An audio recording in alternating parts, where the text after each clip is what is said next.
Filosofía en tiempos de no filosofía podcast.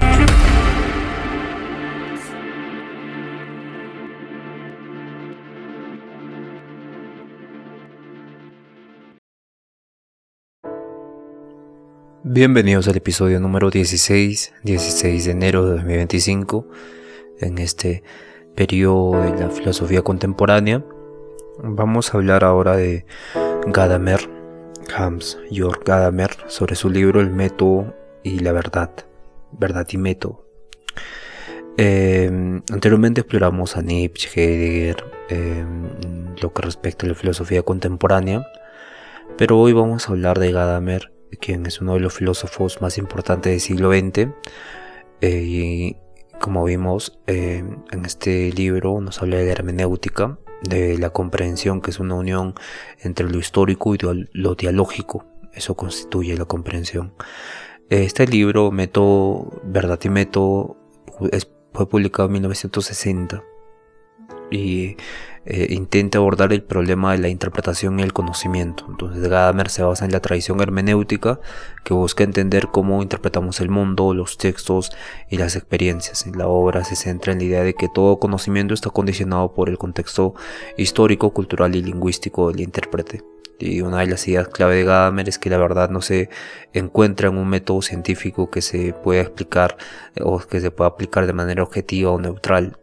Sostiene que la verdad se revela en el proceso dialógico, en el proceso histórico, en el que el intérprete y el objeto de interpretación se encuentran, y este encuentro no es meramente un acto de aplicar reglas fijas o un método, sino que implica una apertura a la comprensión que trasciende las interpretaciones preexistentes de uno mismo y del mismo texto. Entonces, para Gadamer, el proceso de entender es un proceso histórico y dinámico, donde las tradiciones y el lenguaje juegan un papel crucial para entender cómo percibimos la realidad. En lugar de ver la interpretación como algo que se debe alejarse de los prejuicios y demás, Gadamer considera que los prejuicios son inevitables y forman parte de nuestra forma de entender el mundo, para el que interpreta y para el que ha escrito el texto. En todo caso, con esta visión no solo se amplía los textos, sino se amplía un modo nuevo de comprender las cosas, ¿no? Y la obra también aborda la relación entre la filosofía y las ciencias humanas, sugiriendo que los métodos científicos no son una mera no es la única manera válida de acercarse a la verdad, sino que el diálogo y la interacción humana y también la interpretación son unas formas más frías que de conocer, de comprender a profundidad los fenómenos humanos, sobre todo, ¿no? Porque cuando hablamos de los fenómenos objetivos, de los fenómenos ambientales, de los fenómenos naturales, la ciencia tiene este factor de factor de ser neutral. Pero cuando se va a la ciencia, al estudio de las ciencias humanas, de las ciencias sociales, ya cae en un tipo de relativismo, y este relativismo, Gadamer interviene ahí y nos dice que este proceso de comprender al humano se tiene que hacer de manera dialógica y también centrados en la historia, ¿no?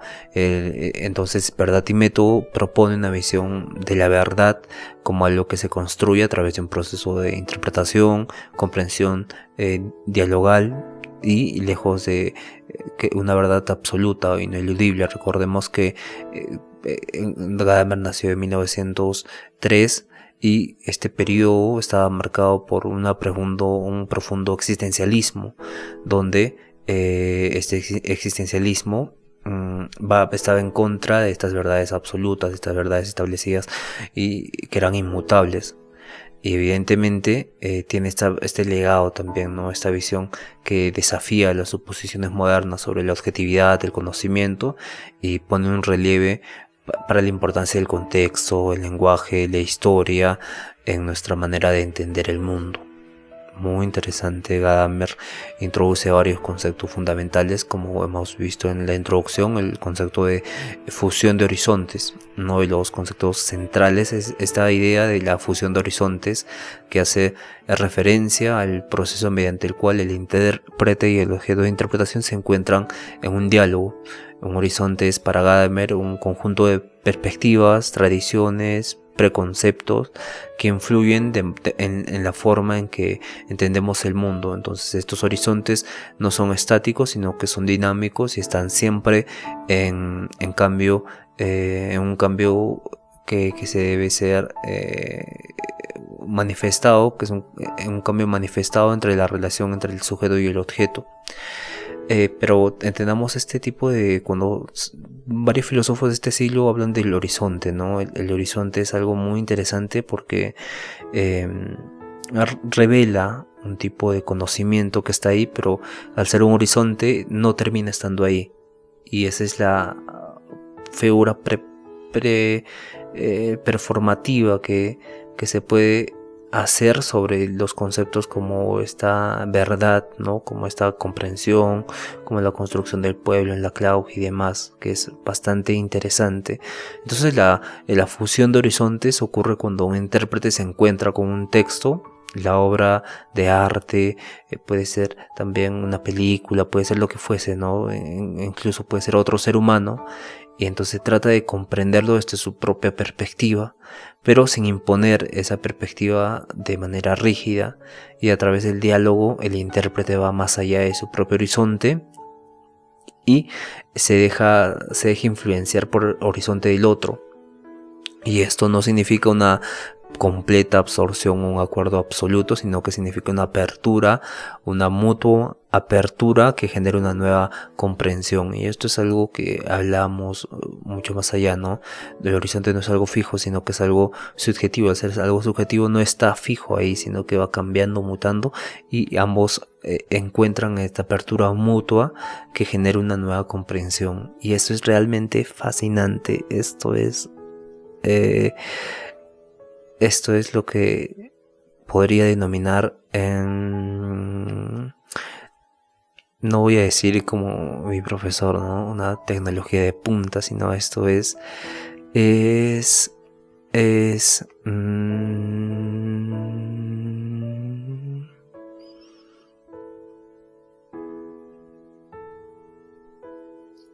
esto es una abertura a una nueva comprensión, ¿no? Tipo la hermenéutica, pero creo que es una apertura de la conciencia a encontrar, a descubrir, a conocer conceptos que ni siquiera sabíamos que podía existir, ¿no? Es como si una persona viera el mundo de una forma espectacular y te la comparte a ti.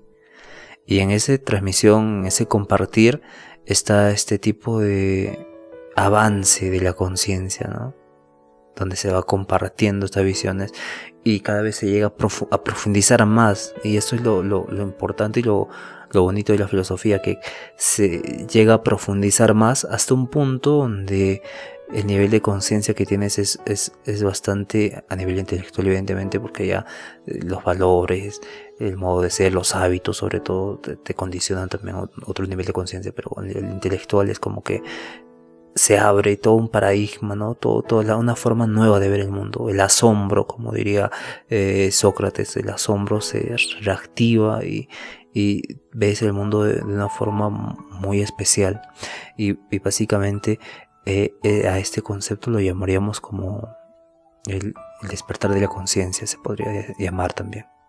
Y este proceso de fusión permite que el intérprete adquiere una comprensión más profunda y amplia, ¿no? Y al integrar las diferentes formas en que se percibe o diferentes perspectivas que surgen del diálogo entre horizontes del sujeto y objeto, hace que la verdad no sea una propiedad fija de un texto o un fenómeno o conocer a una persona, sino que emerja un encuentro interpretativo entre los diferentes horizontes. Y a esto se refiere con la fusión de horizontes. Para luego, bueno, no para luego, sino otro concepto clave o fundamental es el juego. Spiel. Gadamer lo relaciona esto con que el doble sentido en su filosofía, ¿no? Por un lado se refiere al concepto de juego en el sentido literal, como jugar, la actividad lúdica, interacción, reglas, roles, y por otro como una metáfora de cómo se lleva a cabo el proceso de interpretación. Y Gadamer compara el proceso de interpretación como un juego, en el sentido de que los participantes encuentran un campo común de reglas y posibilidades, pero no tienen control total sobre los resultados, ¿no?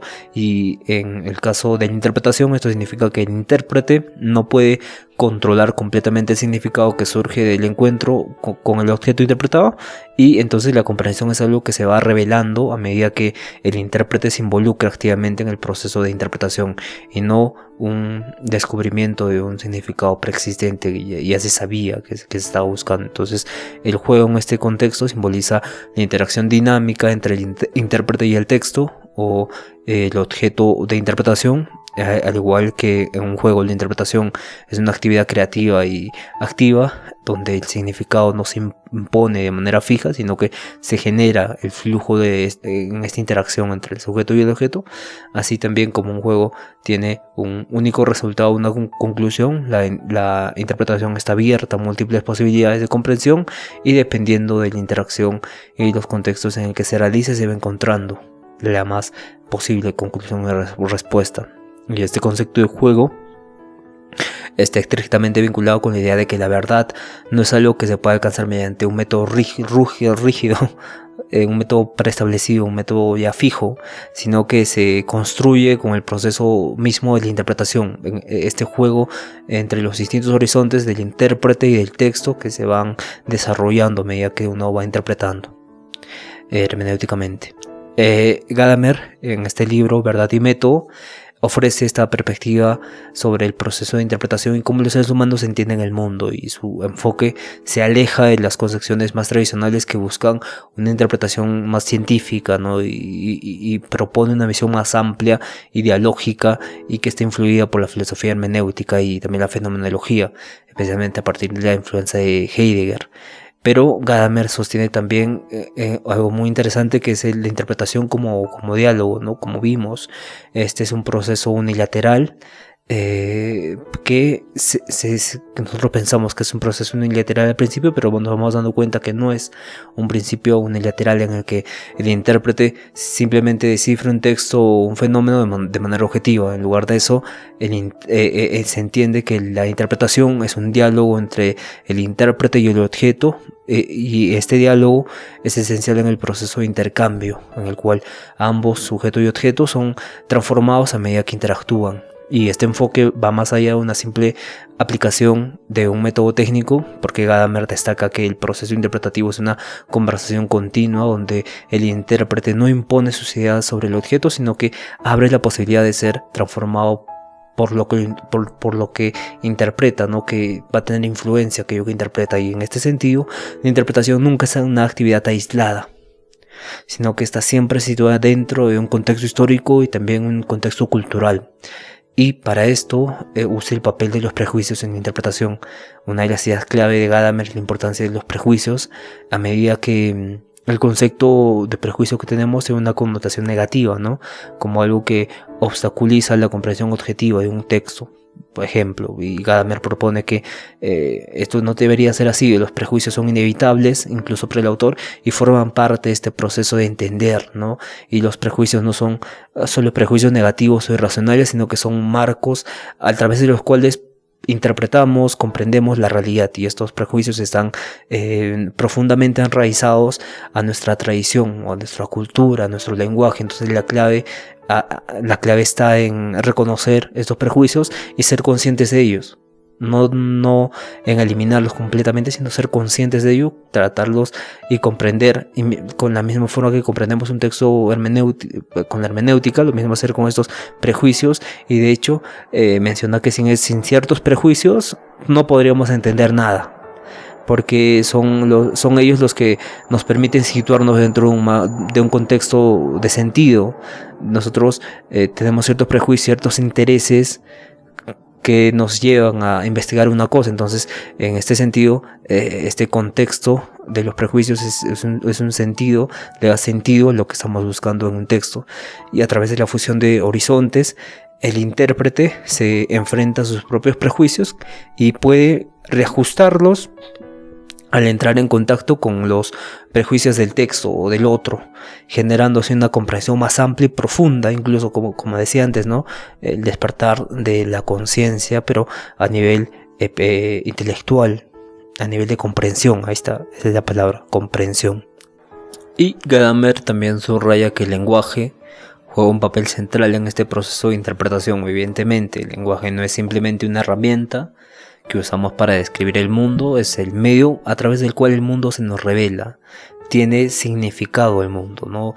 Y la comprensión entonces no es algo que ocurre en un vacío, sino que siempre está mediada por el lenguaje. Entonces el intérprete no solo debe entender las palabras de un texto o fenómeno, sino que debe captar su sentido en el contexto de su propio lenguaje, que está impregnado de tradición, de cultura, y el lenguaje configura otro horizonte evidentemente compartido con nuestro horizonte de comprensión, y la interpretación consiste en comprender un texto a través de este juego dinámico entre lo dicho y lo que nosotros como intérpretes aportamos a esa comprensión. Gadamer ve la comprensión como historia. Esta comprensión, como mencionamos a episodios anteriores, aún es una mezcla de historia y también diálogo, y el proceso es siempre histórico, ya que el proceso de comprensión, el proceso de comprensión es siempre histórico, ya dado que la interpretación no ocurre en un presente aislado, sino que siempre está marcado por un trasfondo histórico, y las experiencias, creencias, tradiciones del intérprete no solo condicionan, sino que enriquecen el proceso del entendimiento. En lugar de ser un simple acto de despojarse de las influencias del pasado, la interpretación es un encuentro con el pasado que ilumina el presente, y este enfoque histórico se basa en la idea de que el intérprete no puede separarse de su contexto, de su cultura o su historia, y que la comprensión se construye en un diálogo continuo con las tradiciones y los textos del pasado. El entendimiento es, por lo tanto, un proceso histórico y siempre contextualizado, que se nutre de la tradición, en la memoria colectiva, pero también se proyecta hacia el futuro, pues en cada acto de comprensión se abre una nueva posibilidad para interpretar. Evidentemente tenemos claro ejemplo las visiones de los 80 sobre la tecnología de los 2000, y vemos ahí a pantallas, aparatos que parecen celulares, y es muy muy interesante cómo también se ha interpretado esto con figuras de Mesoamérica, figuras de la India, donde personajes tienen un tipo de maletín, pero a la vez tienen un tipo de aparato tecnológico que parece un smartphone. Entonces hay varios tipos de comprensión, pero como mencionamos antes, no todos ellos son reales, sino que se están siempre en este tipo de debate, diálogo, en este tipo de comunidad donde se discuten estas cosas, ¿no? Y evidentemente es dinámico, y en esa dinamicidad existe un tipo de complejidad en entender el objetivo de la cultura, ¿no? Por ejemplo, podemos nosotros interpretar hermenéuticamente una manta inca o una manta maya, y vemos que aquella manta con inscripciones es precisa, pero a la vez es interpretativa de miles de formas. Un triángulo con un círculo abajo puede simbolizar muchas cosas, ¿no? No simplemente es un hecho histórico que lo asociamos con una herencia colonial de que las culturas andinas no tenían lenguaje y por eso hacían figuras sin sentido. Entonces ahí vamos a ver diferentes enfoques interpretativos de este manto inca que pusimos como ejemplo, pero a la vez puede simbolizar la parte trinaria de la humanidad, ¿no? Este tipo de dialéctica que siempre parece que estuvo en varias culturas, o la parte de la Trinidad, donde tesis, antítesis, síntesis, o Dios, Padre, Espíritu Santo, o arriba va Caipacha, Ocupacha y Hanampacha. Entonces vamos a ver distintos enfoques que le van a dar, ¿no? Shiva, Medru, en la India también, en diferentes culturas hay siempre este enfoque de de visión trinaria de la creación, ¿no? La creación, fuerza positiva, fuerza negativa, fuerza neutra, que ya recién surge la creación. Es muy curioso también cómo se puede interpretar diferentes enfoques, pero con un solo objetivo, que sería la comprensión de aquella cultura. Y finalmente Gadamer sostiene que, bueno, Gadamer se enfoca más en la comprensión en general, no solo de textos o de lo que hablamos como ejemplo, sino de la comprensión en general, que está relacionado evidentemente con la que nutre la tradición, la memoria colectiva, pero también que se proyecta al futuro. Y finalmente Gadamer sostiene que la verdad no es algo que se pueda obtener mediante un método o una técnica objetiva como la ciencia, sino que es algo que emerge del proceso mismo de interpretación. Entonces la verdad no es un objeto que se encuentra de manera independiente y objetiva del mundo, sino que es una experiencia vivida que surge de la interacción entre el intérprete y lo interpretado. Y esta comprensión de la verdad se distancia de las nociones de objetividad de las ciencias y evidentemente de la filosofía moderna. Entonces para Gadamer la verdad no se revela en la dinámica de la comprensión y en el encuentro el sujeto y el objeto, ¿no? Y este proceso no es mecanicista ni es matemáticamente predecible, sino que depende de la apertura, de la escucha, de la disposición al diálogo con lo interpretado o con el otro. Ahora vamos a hablar de Gadamer y el impacto como las críticas que tuvo. Gadamer, su obra como vimos, Verdad y Método, ha tenido un fuerte impacto, de manera en que cómo entendemos el conocimiento, la verdad, la interpretación, y a través de ese enfoque hermenéutico ha influido no solo en la filosofía, sino en literatura, historia, sociología, ciencias humanas y también en relacionarse con el otro. Es algo muy complejo. Y Gadamer no solo profundiza y sistematiza la hermenéutica, sino que también la reinventa al proponer una visión que rompe con estos enfoques metodológicos previos. En lugar de considerar la interpretación como una actividad de desentrañar un significado fijo y preexistente en los textos, Gadamer propone una interpretación como un proceso dinámico ideológico que se lleva a cabo a través del contexto histórico, el contexto lingüístico, y este enfoque ha tenido diversas repercusiones en la teoría hermenéutica y más allá, y ha habido críticas y también los que han estado a favor. El primer punto, el impacto que ha tenido es la hermenéutica como proceso histórico e ideológico.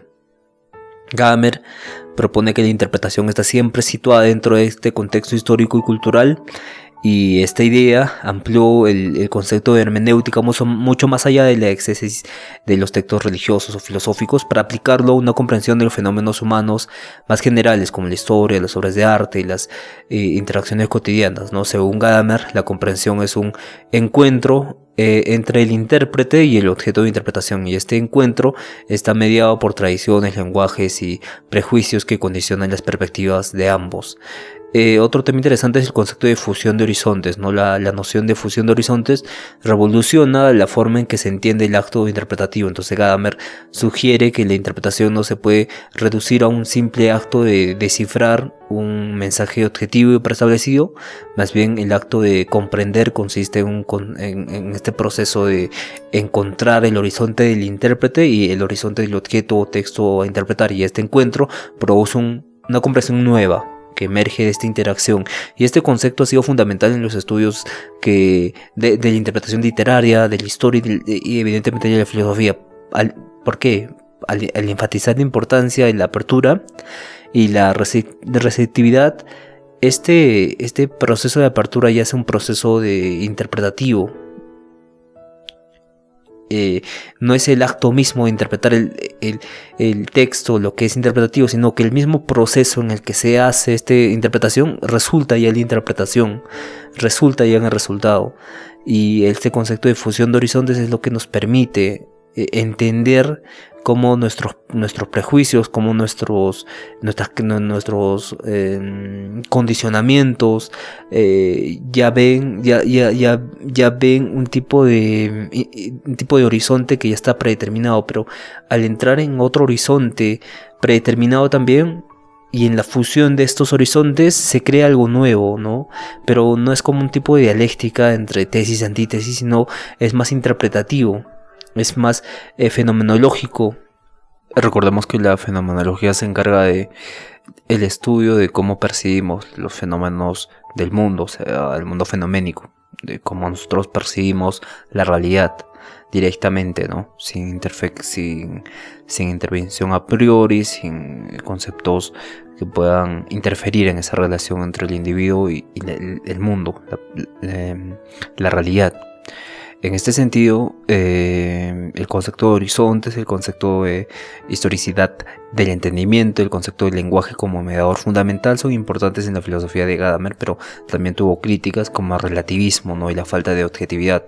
Una de las críticas recurrentes en la teoría de Gadamer es la falta de objetividad, ¿no? Su énfasis en que toda interpretación está históricamente situada y condicionada por prejuicio ha llevado a algunos críticos a sugerir que su enfoque podría derivar en relativismos absolutos, donde la verdad se vuelve completamente dependiente de los contextos históricos y culturales del intérprete. Y si los horizontes de los intérpretes siempre están en proceso de fusión y están impregnados por prejuicios, ¿cómo se puede llegar entonces a la comprensión objetiva o a la verdad universal?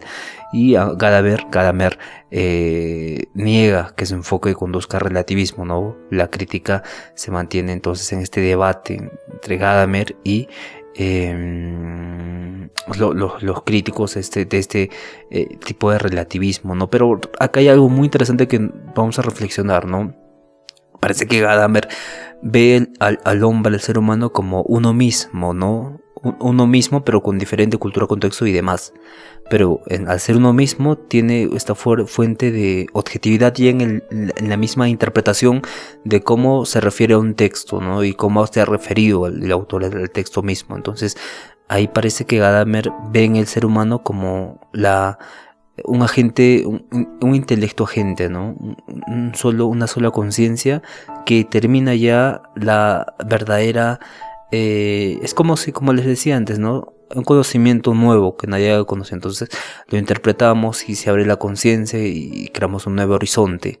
Pero ese nuevo horizonte siempre estuvo en el ser humano, solo que parece que las diferentes culturas, limitaciones, etcétera, que tienen los condicionamientos sociales hacen que no podamos descubrir aquello. Y esto es algo muy interesante porque por eso defendería Gadamer este relativismo, ¿no? Diría que no es relativista, sino es algo objetivo. Pero los críticos piensan que no podríamos comprender esta verdad objetiva, esta verdad universal, dado que los prejuicios importan. Y el Gadamer habla de algo que es muy interesante, que es la unicidad de la comprensión misma de lo que se quiere decir o de lo que se va a decir. Entonces, como si el ser humano fuera solo uno, y en esa unicidad existe un tipo de verdad ya en sí misma, y esto es evidentemente lo interesante en Gadamer también. Otra crítica que se le hace es el idealismo, ¿no? Y la falta de compromiso político. Algunos teóricos han argumentado que la visión hermenéutica de Gadamer puede parecer un poco idealista, en la que es demasiado dialógico y asume el consenso, pero esta perspectiva ha sido vista como una limitación en situaciones donde el diálogo no es posible y donde no hay estructuras de poder que dificultan una mutua comprensión, ¿no? Y no es posible donde hay estructuras de poder que tengan visiones diferentes de esa misma interpretación del texto. Evidentemente esto se ve en las leyes, ¿no? Las políticas, en los abogados. De una misma ley ven dos cosas diferentes. En ese sentido, algunos críticos sostienen que Gadamer subestima las tensiones políticas y sociales que afectan el progreso de interpretación, ese proceso también en que sus ideas abordan desigualdades, la opresión en las relaciones de interpretación, y evidentemente esto crea un debate, ¿no? Como una falta de compromiso político por parte de Gadamer, y que es muy idealista también, ¿no? Y la tercera crítica que se le hace es el enfoque conservador de la tradición. La teoría de Gadamer ha sido cuestionada al ser demasiado conservadora respecto al papel de la tradición, ¿no? Su énfasis en que la tradición y los prejuicios constituyen la parte fundamental del proceso interpretativo puede interpretarse como una defensa al status quo, en lugar de una crítica activa a las estructuras de poder y conocimientos tradicionales que han perpetuado una diferente cultura. En este sentido, algunos críticos sugieren que Gadamer ha empezado a legitimar estas estructuras de poder y las tradiciones dominantes no han sido cuestionadas lo suficiente. Y evidentemente, y hablamos de un periodo donde el nihilismo estaba yendo en contra de estos conocimientos conservadores del papel de la tradición, y que Gadamer no se metía mucho en eso, ¿no? Es como si aquella interpretación que ya hemos tenido de cualquier texto haya llegado a un consenso en donde la experiencia propia subjetiva estaba ya condicionada por ese contexto de interpretación de aquella ley o de aquella norma social cultural que haya podido surgir. Y evidentemente esto ha sido muy complejo, dado que todo ha surgido desde este punto de prejuicios y tradiciones que han constituido un proceso de interpretación ya que defendía el status quo. Y es también una crítica que se le hace, ¿no? Y la última crítica es el riesgo de la despolitización, si está bien dicho, en la interpretación, dado que otro aspecto que ha sido criticado en la filosofía de Gadamer es que puede llevarnos su hermenéutica a una despolitización del acto interpretativo. Al poner el énfasis en el diálogo y la fusión de horizontes como procesos abiertos y colaborativos, algunos consideran que Gadamer no da suficiente atención a los conflictos sociales, a las ideologías, a los partidos políticos, a los movimientos políticos que pueden influir en esta interpretación. Entonces, en contextos de opresión o desigualdad, la interpretación puede ser un acto de resistencia o de poder. Y no es simplemente un diálogo entre iguales, sino que está supeditado a estos conflictos sociales, esta jerarquía de poderes, desigualdades, opresión y demás, ¿no? Y esto evidentemente es algo muy, muy interesante y muy relevante para el desarrollo de la sociedad, que es este tipo de despolitización en la interpretación se debió tocar por Gadamer en el aspecto de conflictos sociales, ideológicos y políticos. Bien, también vamos a hablar ahora de la ambigüedad de la verdad en la filosofía gadameriana, de Gadamer.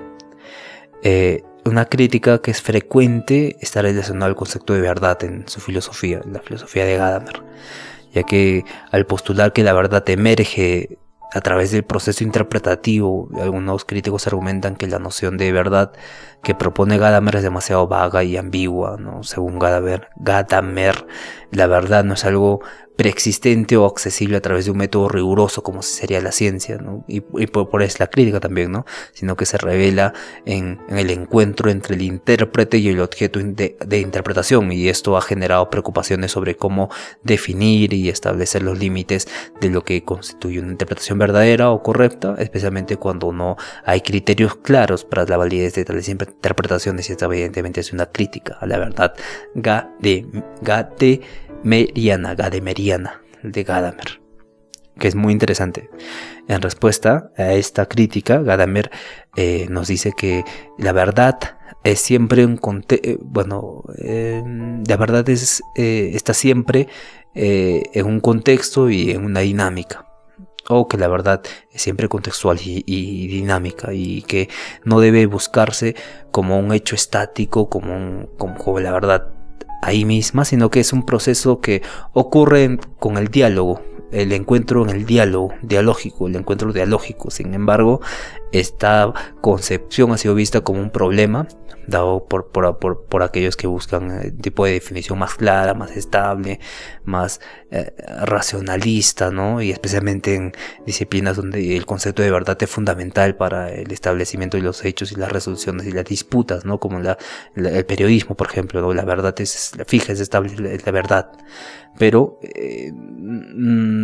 para Gadamer la verdad es siempre contextual, dinámica, y que está en este periodo de historicidad, y con el diálogo. Y un ejemplo que me vino fue de Milley, ¿no? Cuando Milley decía que Cuando le criticaban las formas en que hacía política, bueno, que compartía sus ideas, le decían, usted es muy chocante y va en contra de todos y demás, ¿no? Y ahí Milei dijo a San Martín, está bien que un hombre saque un cuchillo y corretee a los españoles hasta Perú, está bien eso, pero no está bien que yo haga esto porque es el diferente contexto, entonces el que determina si es bueno y es malo es la persona quien lo hace.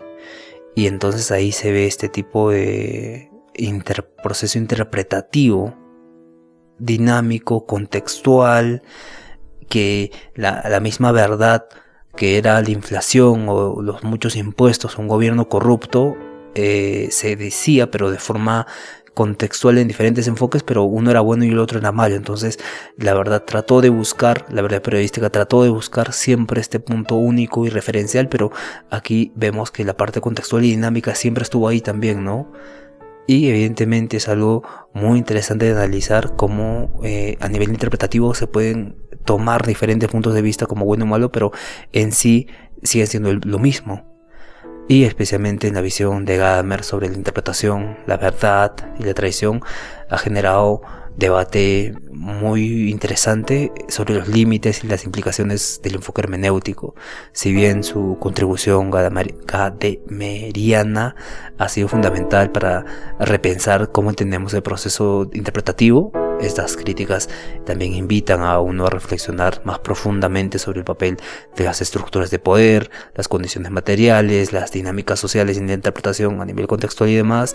Y entonces la obra de Gadamer sigue siendo central en la filosofía contemporánea, pero su legado también está marcado por estos debates, estas tensiones entre la verdad gadameriana y demás. Bien. Gracias por escucharnos y nos vemos en el siguiente episodio. Puedes dejar tu comentario o preguntas sobre filósofos que quieras tratar y nos vemos el día de mañana.